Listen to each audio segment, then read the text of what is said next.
If you work in quality control at a candy factory, you know strict safety regulations come with the job. It's why you partner with Grainger.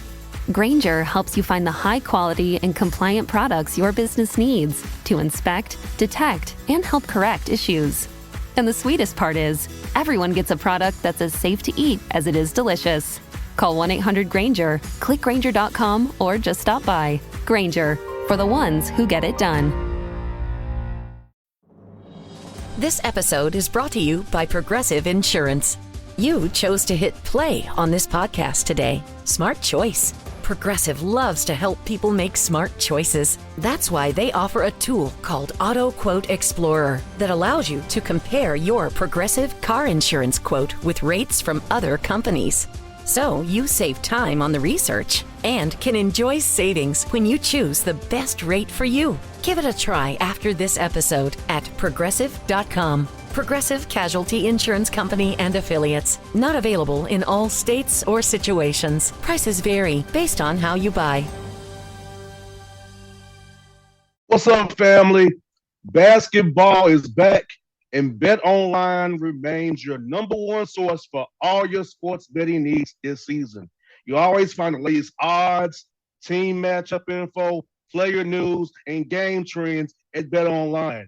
As your continued source for all sports wagering information, BetOnline features live betting, free contests, and giveaways all season long. Always the fastest and easiest way to bet all your favorite sports and events, whether that's the NFL, the NBA, NHL, MMA, tennis, boxing, or even golf. Head to betonline.ag to join and receive your 50% welcome bonus with your first deposit.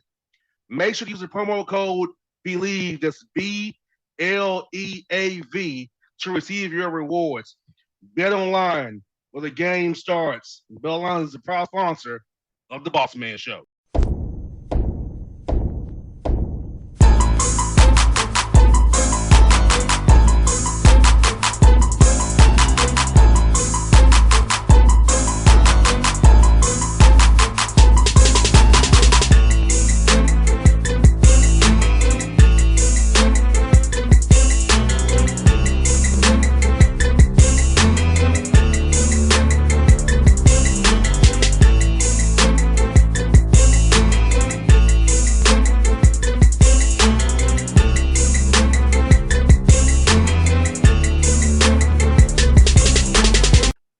Folks, back on the Bossman Show, talking about our Atlanta Falcons here with the Alcoholics own Kevin Knight. You see him on Twitter talking about our Falcons. Kevin, what's up, man? How you doing, brother?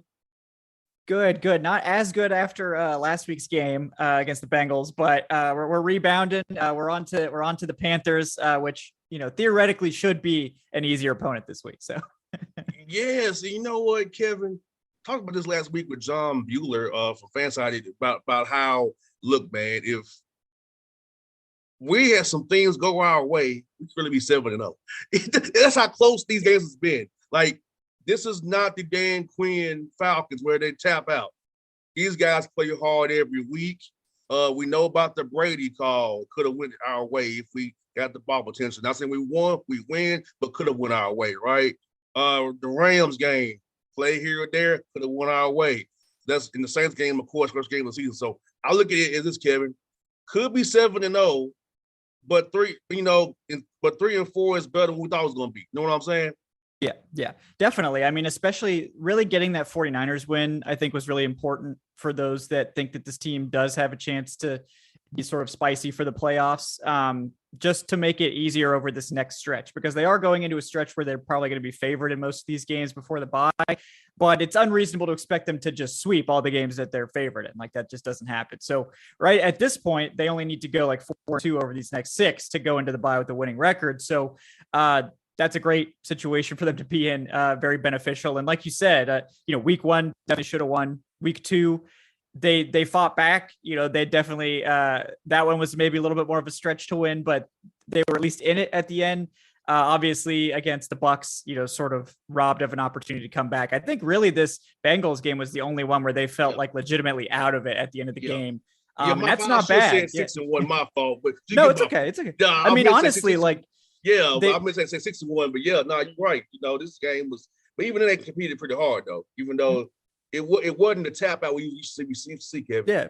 It wasn't that right tap before out. halftime. Right before halftime, 17 points. And they had 2 drives in the second, right after halftime, that they could have brought it within 4, and they just went 3 and out. So it's like they had an opportunity to come back in that game and really close the gap, and the offense just really struggled in that one. So unfortunate, but again, not really expected to win any of those 3 games that we just got through, and they stole a win against San Francisco. So we're not in bad shape going into week 8. And I must say, you had a great tweet about the Falcons not getting rental players, giving up picks for rental players. The goal is next year. This year to me is ice on the cake, because I'll be honest, I didn't expect much this year. Yeah. I'll be honest about that. I'm shocked. I'm shockingly surprised and happy at the same time, because I thought, okay, get Matt Ryan's cap number, Julio Jones' cap number, just get through this year, clear the slate, and free agency next year, fill in the gaps where needed gaps. But it's like Arthur Smith had these guys playing hard, competing, and this is where coaching comes in. Kind of like with the Giants with Brian Daboll. Even though you have a roster that on paper is not very talented, but if you scheme and coach the right way, the guys play hard and believe in you, you can get some things done. It's about playing hard. Yeah, it is, and I think that's a big change this year. I think Arthur Smith's been able to craft the team a little bit more in his image. Obviously, you mentioned the dead cap that the Falcons are dealing with Matt Ryan's being a big number, but altogether they're dealing with the most dead cap in history, over 77 million total, which of course is over 30% of the entire salary cap the Falcons have tied up now in dead money. So they've put together this roster with 63% of the salary cap, and the fact that it's competitive 6 out of 7 weeks, and really probably should have been more competitive against the Bengals. It's impressive. And it really does come back to coaching and coming back to developing these draft picks, to finding guys for cheap that are contributors. Rashaan Evans is a good example. D. Alford, pulling guys from the CFL. They don't have a lot of money to spend. They can't go get the guys that everyone knows is good. So they have to go find the guys that people don't know are good, or the guys that are reclamation projects, or the guys that need another chance. And they've done a good job of that so far. I've been impressed with the second year development from a lot of these guys, like Richie Grant, Avery Williams. The transition to running back seems to be going pretty well for him. We've seen Taquan Graham really take the next step as a quality starting caliber defensive tackle.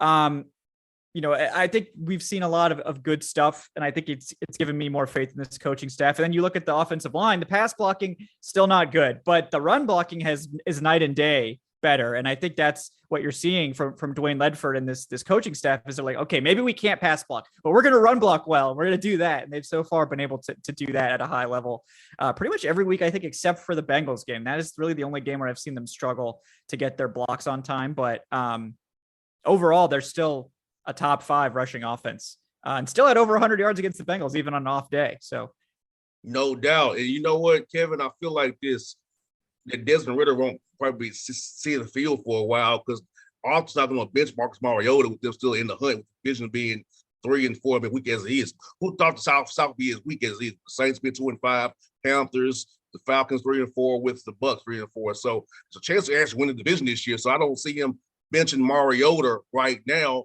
going to Ridder with them right in this playoff race. Yeah, I think it's more like you're absolutely right. Like, I don't think they're just going to pull Mariota to see Ridder. I think Ridder will play when the coaching staff believes Ridder gives them a better chance to win games. I don't know when that will be, if ever, like this year. Obviously, if they're ever eliminated from the playoffs, I think Ridder will come in.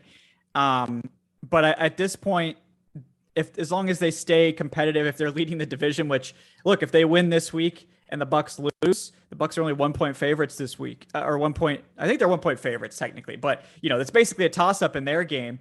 If the Falcons win this week, they will take over sole possession of first place. So, like, I agree that there's not really, unless Marcus Mariota continues to really struggle like he did against the Bengals, and we've seen him have good games like 2 weeks ago, very good game, very efficient. And we saw a game like the Bengals where just the passing game didn't really come together outside of that very nice deep touchdown that finally we hit one of those. But it's sort of a touchy thing, and you sort of know that Arthur Smith really values the rushing ability of Mariota. And I think that will continue to be a key reason why he is starting, is because he offers so much as a runner and really helps open up the run game for the running backs, that is maybe as important as the passing ability in the offense as it's currently constructed. No doubt. And I feel like you said, Kevin, like their RPO effect of Marcus Mariota makes defense, the linebackers hold before they actually attack the line of scrimmage. They have to hold themselves. Is it really going to be a pass? And Marcus did a good job against the 49ers for sure. When they crashed down, he got out.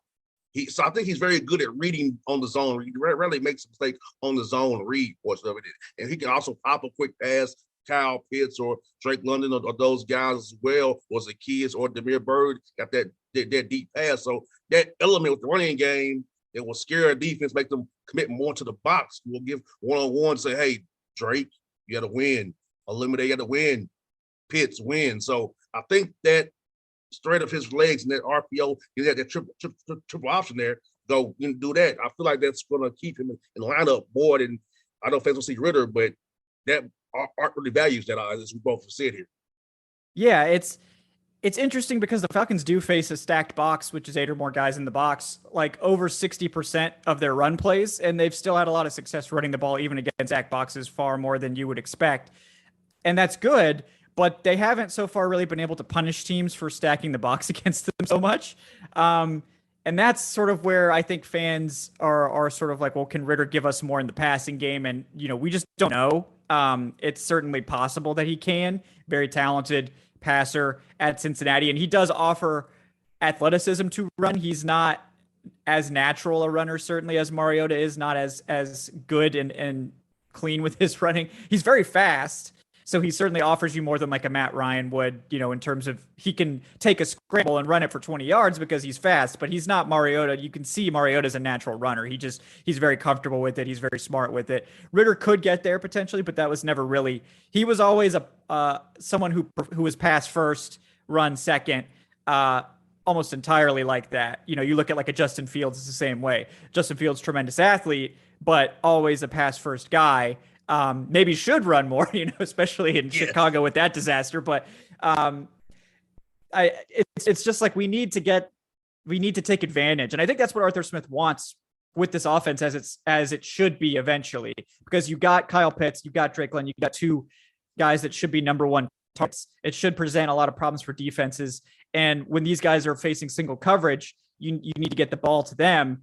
Right now, we're not really seeing Mariota do that, particularly for Pitts. Drake London's gotten more of the targets. And I think that's just sort of something we have to live with, because Mariota is a temporary starter here. And I think he's been sort of shepherding the offense effectively. Like, the offense is still top 12, even after a bad game in points. So they were only 27th in yards. And you wonder if that's, something that's going to stay, and like if they're going to be able to maintain the scoring pace being so poor in the overall yardage. But for now, it's been working. They're 3-4, and Mariota's been getting it done enough.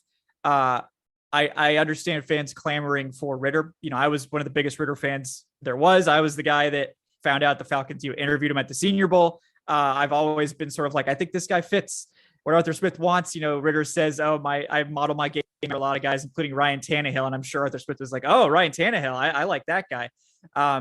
So it makes sense that Ritter is who they wanted to go after, but it's going to be a while still unless Mariota struggles more and more. Like, if they start losing these games against the Panthers and the Bears and stuff like that with Mariota at the helm, the cries are going to get louder. But I think, again, you can't overreact too much to any one game. Like 2 weeks ago, Mariota is the NFC Offensive Player of the Week, and I was like, okay, that's probably a little bit rich. Like, he's not really been that good.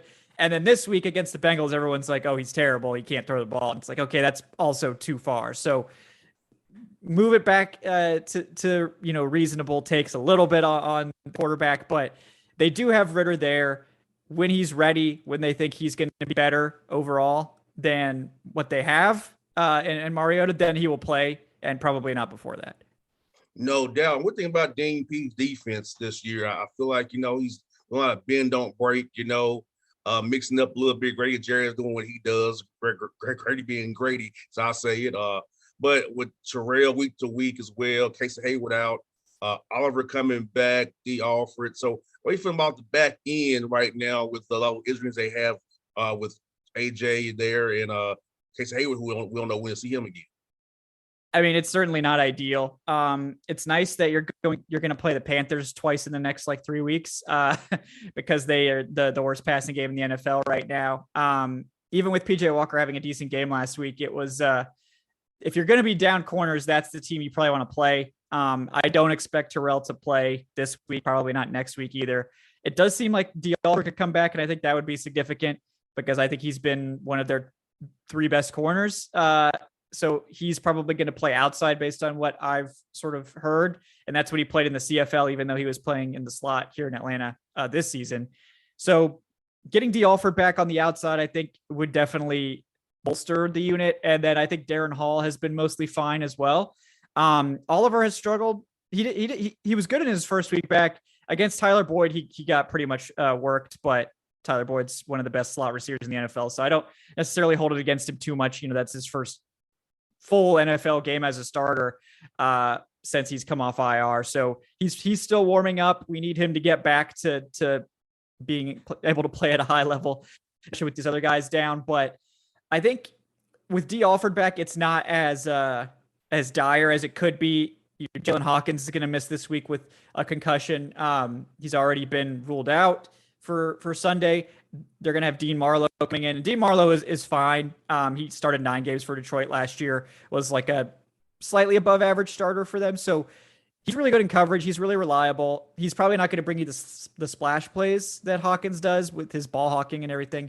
Ball Hawkins, he's going to be fine. So I think the safeties are going to be fine without Hawkins. It's more like you're losing your top corner in AJ Terrell. You've lost your number 2 corner. That they're not going to be able to play as tight a coverage. They just have to sort of get by. And, hopefully the pass rush that we saw against the Bengals can start to show up more frequently. They did get 3 sacks. Unfortunately, it didn't end up really helping them that much. They did slow down the Bengals certainly a lot more in the second half, thanks to that pressure. But, they're still, I think they still only have like 11 sacks on the season or something like that. So they're not getting a ton of pressure. Maybe that's not entirely fair. They've gotten a fair amount of pressure. They haven't really turned it into sacks, especially a guy like Arnold Ebiketie, who I think leads all rookies in pressures. But he only had the 1 sack. So you have to think eventually that's going to start to turn around for Ebiketie. But I like what they're building. This is the side of the ball I think that has had to get by with the fewest resources. Like they've invested 2 first-round picks into the receiving core. They've invested, money into the offensive line to some success. They've, got their running back situation figured out. The offense as a whole has a lot more investment in it. The defense is sort of just having to get by with sort of scraps right now. But you do like what you're seeing. I've enjoyed watching some of these young guys grow, and I think you're getting the pieces so where you go into free agency and draft next year and you're like, okay, now instead of needing to patch like 25 holes on the roster, we just have we need a defensive tackle and we need a top edge guy and we could probably use another corner instead of we need 2 corners and we need a whole edge rushing room and we also need 3 interior. You can pick and choose and get your sort of finishing touches going forward now, because I think you've got the depth and the rotational guys figured out. I think with Taquan Graham, he can be your 3rd defensive tackle and you're happy with that. I think you've got a quality guy in Abdullah Anderson, who has shown that he's perfectly capable of playing. And you've got, Arnold Ebiketie and D'Angelo Malone, who I think are going to form a very 2 pieces of potentially good edge room in the future. Lorenzo Carter, I think, has been a good starter as well. They're just missing the high end pieces. They need another guy like Grady Jarrett on the interior, and they need that top edge rusher because they have, I think, a bunch of 2 and 3 level edge rushers to fill out a good rotation, but they don't have the guy there that can really threaten an offensive line. And I think that's sort of what's holding the pass rush back at this point. No doubt, man. No doubt. And I feel like this, Kevin, for these guys, this is a job interview out of this world, because with this roster being the way it is, hey, prove this to yourself. Terry Fontenot this year and Arthur Blank and Rich McKay and Arthur Smith. Hey, I want to be here. So this, I feel like it kind of reminds me of the NBA with the Sixers where they were tanking really bad. It was everybody's big job. Hey, that's now the factors are tanking, but hey, it's an opportunity to play and show what you can do. You may not get a job in Atlanta, but you may have a job somewhere else next year if you can do what you can do and you make you some money down the road. Yeah, exactly. This is an audition year for a lot of these guys, and I like their strategy of, they've went out and got a lot of undrafted free agents. They went out and got a lot of, cheaper veterans, a lot of younger guys that are sort of coming off, maybe disappointing rookie contracts, like Rashaan Evans, for example, like basically allowed to walk by the Titans, after a lackluster rookie contract, but he did have very good years with Dean Pease. And as you can see, he's a much better fit for Dean Pease defense. Like, he's a good blitzer and he's a good run stuffer, and you just need to limit what you ask him to do in coverage. But if you do that, then he's a perfectly capable starter. They've taken a lot of chances on sort of these cast off guys. And I think they've found contributors. Carter, Casey Hayward obviously is someone that's going to probably take on more of a rotational role in the future as he continues to age. This is his age 33 season. He'll be back for age 34 season next year. But they've sort of, I think, built out the frame of this roster. Now they just need to get, the really foundational important pieces in there to build it out.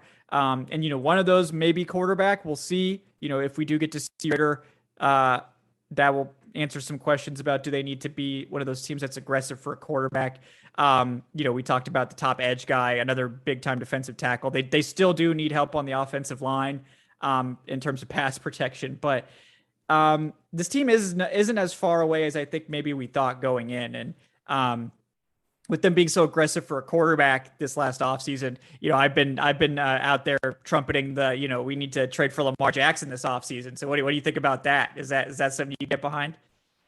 I can, but will Arthur Blank guarantee his contract? That's the key. Right. Yeah. He wants guaranteed money like Deshaun Watson, which I'm gonna get to him shortly. But I want to talk about Matt Ryan. But Lamar Jackson wants a fully guaranteed contract.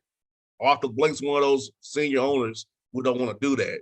So I see that's gonna be different. I think Lamar Jackson will end up on the open market, and somebody gonna do just to have it.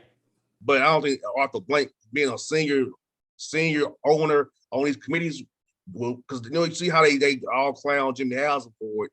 It got to be somebody who doesn't care. Yeah.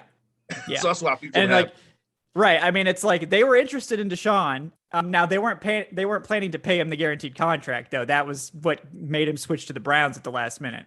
So that is an interesting question. But we know they want to be aggressive for a quarterback. If Ritter is, not the answer, like we know they were like going to go all in for a quarterback. So it wouldn't shock me if they do decide to go all in for a quarterback this offseason. But yeah, if he's really asking for the guaranteed money, it's just the question of like, will anyone give it to him? But for the record, I'd much rather give it to Lamar Jackson. I feel like that's a little bit of a safer proposition. So yes, and Deshaun Watson led Atlanta to get rid of Matt Ryan. He was so pissed off that they want Deshaun Watson. But I think like in some weird kind of way, it worked itself out for Atlanta because we see that Matt Ryan's arm is shot. He's completely shot. Indianapolis, they're going to Sam Ellinger now in place of Matt Ryan. And think about this, Kevin. The Falcons got out of Julio Jones and Matt Ryan before they cratered into the abyss they are right now. So I know it wasn't planned that way, but to get off those two guys because they aged out the wrong way, for my Fontenot was kind of a opportunities almost for Arthur Smith and Terry Fontenot. Yeah, I mean, they certainly seem to have done the thing of it's better a year early than a year late with moving on from players. And with Matt Ryan, you certainly feel for him. The situation in Indianapolis was just absolutely terrible when he got there. The offensive line just fell off a cliff. The players they lost ended up being crucial. The run game with Jonathan Taylor ended up being really bad somehow. You really hate it for him. But I mean, I think he would have been it would have been worse here in Atlanta probably for him. I just don't think he's a great fit for what Arthur Smith wants to do. And as we can see, this Falcons offensive line is not built to pass protect for a pocket passer. So, I think it was beneficial for both sides for him to try to go to Indianapolis and, potentially get behind a good offensive line. It ended up not being the case, and he got sacked a million times. And it's unfortunate end to what may be his last opportunity to start in the NFL. But, I think it ended up being, like you said, sort of a fortuitous move for the Falcons. They are able to bite the bullet on that contract, get it all out of the way this year, get a draft pick that they were able to turn into a quality player, it looks like, and do it,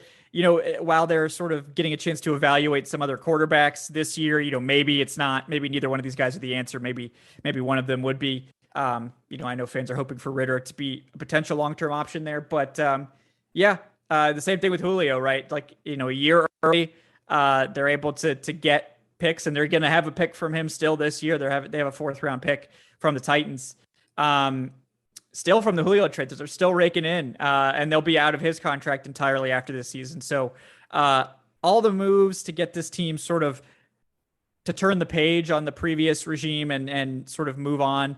Like all of the big contracts except for Jake Matthews are off the books now. They and Grady Jarrett. They elected to keep Matthews and Grady Jarrett. I think keeping the best trench players, some of the only good trench players drafted by the previous regime. I think that's smart, and certainly looking forward to the day that Julio and Matt come back and join the Falcons Ring of Honor and are honored. And I think they're both Hall of Fame caliber players. So I never really wanted to see Julio play for the Bucs anyway. Let's be honest. So yeah. Yes, I think he's doing a good job right now, not playing. Yeah. Great job. Yeah. Yes, indeed. Well, Kevin, thank you for your time. And before you go, tell the people how to follow you on the Falcoholic, which all you have going on your great site there, man. Yeah, guys, the site is falcoholic.com. We have tremendous written stuff coming out every single day from a very talented group of guys. We also have a podcast and a live show that I run. So the Falcoholic Live is Wednesday nights at 8 p.m. Eastern on YouTube. We also have post-game shows immediately following the game on YouTube. And then I got 2 podcast episodes coming out a week. A film review comes out on Tuesdays, and then a game preview that come out Friday morning. So you guys can check that stuff out. You can follow me at Falcoholic Kevin on Twitter if you're interested in the Twitter takes. So. No doubt, he's a great follow on Twitter, folks. Follow my man, if I call it Kevin, on Twitter. Kevin, thank you for your time today, buddy. It was fun to do this, get down the road and talk some Falcons again, my brother. Absolutely. Thanks for having me. Anytime, brother.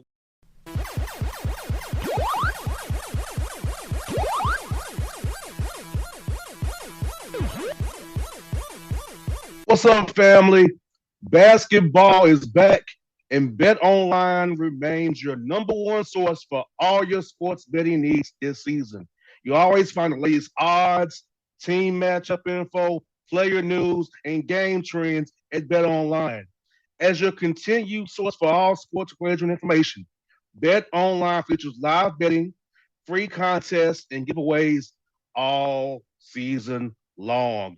Always the fastest and easiest way to bet all your favorite sports and events, whether that's the NFL, the NBA, NHL, MMA, tennis, boxing, or even golf. Head to betonline.ag to join and receive your 50% welcome bonus with your first deposit. Make sure to use the promo code BELIEVE, that's BLEAV, to receive your rewards. BetOnline, where the game starts. BetOnline is the proud sponsor of the Bossman Show. If your job at a healthcare facility includes disinfecting against viruses, you know prevention is the best medicine. And maintaining healthy spaces starts with a healthy cleaning routine. Grainger's world-class supply chain helps ensure you have the quality products you need when you need them. From disinfectants and cleaning supplies to personal protective equipment, so you can help deliver a clean bill of health. Call 1-800-GRAINGER, click Grainger.com, or just stop by. Grainger, for the ones who get it done.